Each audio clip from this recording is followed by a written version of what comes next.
Hello বন্ধুরা, তোমরা কেমন আছো? আমি মিতালি। আমি চলে এলাম একটা পুষ্টিকর ভরপুর রেসিপি নিয়ে। আজকের বানাবো গাজরের পায়েস। বন্ধুরা, গাজরের পায়েস বানানোর জন্য যেসব উপকরণগুলো লাগছে সেগুলো হলো গাজর, কাজু, কিশমিশ, তেজপাতা, এলাচ, দুধ আর থাকছে ঘি। এই উপকরণগুলো দিয়ে আমি বানাবো গাজরের পায়েস। আর দেখো, প্রথমে আমি গাজরগুলো ঝিরিঝিরি করে কেটে নিয়েছি। এদিকে কাজু, কিশমিশ, তেজপাতা, এলাচ, ঘি, দুধ সব রেডি। সব উপকরণ আমার সব কিছু রেডি হয়ে গেছে।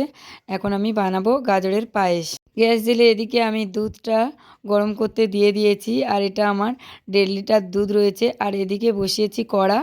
কড়া গরম হয়ে যাওয়ার সাথে সাথে ওর মধ্যে দিয়ে দিলাম একটু ঘি। ঘিটা একটু আমি গরম হতে দেব। বন্ধুরা, কড়ার মধ্যে আমি ঘি দিয়ে দিয়েছি। এখন ঘিটা আমি একটু গরম হতে দেব।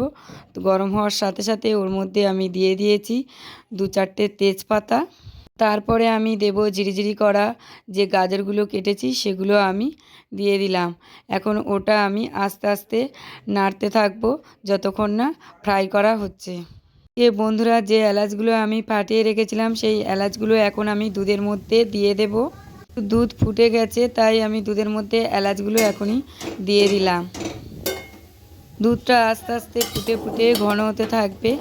আর তারপর আমি ওদিকে গাজরটা আমার ফাইনালি ফ্রাই করা হয়ে গেছে। একটু লাল লাল করে ফ্রাই করে নিয়েছি। এখন আমি এগুলো ওই দুধের মধ্যে দিয়ে দেব। বন্ধুরা, গাজরগুলো একটু ভালো করে ফ্রাই না করলে গাজরের যে কাঁচা গন্ধ সেটা থেকে যায়, যার জন্য ভালো লাগে না। আর এদিকে দুধটা তো আমার ফুটে গেছে, দেখতে পাচ্ছ। এর মধ্যে এখন আমি এই গাজরগুলো আমার ফ্রাই করা হয়ে গেছে লাল লাল করে একেবারে। এগুলো এর মধ্যে আমি দিয়ে দেব। সবগুলো গাজর একসাথে আমি এইভাবে একে একে দুধের মধ্যে দিয়ে দেব।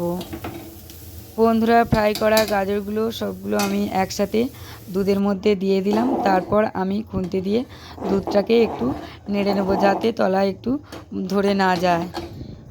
গাজরের পায়েস বানাতে যেসব বাকি উপকরণগুলো রয়েছে সেগুলো এখন আমি দিয়ে দেবো। এর মধ্যে আমি চিনি দিয়ে দিয়েছি, তার সাথে আমি দিয়ে দিচ্ছি একটু বাতাসা, কারণ পায়েস বানাতে একটু বাতাসা লাগে। বন্ধুরা, এখন আমি কাজু কিশমিশগুলো ওর মধ্যে দিয়ে দেব।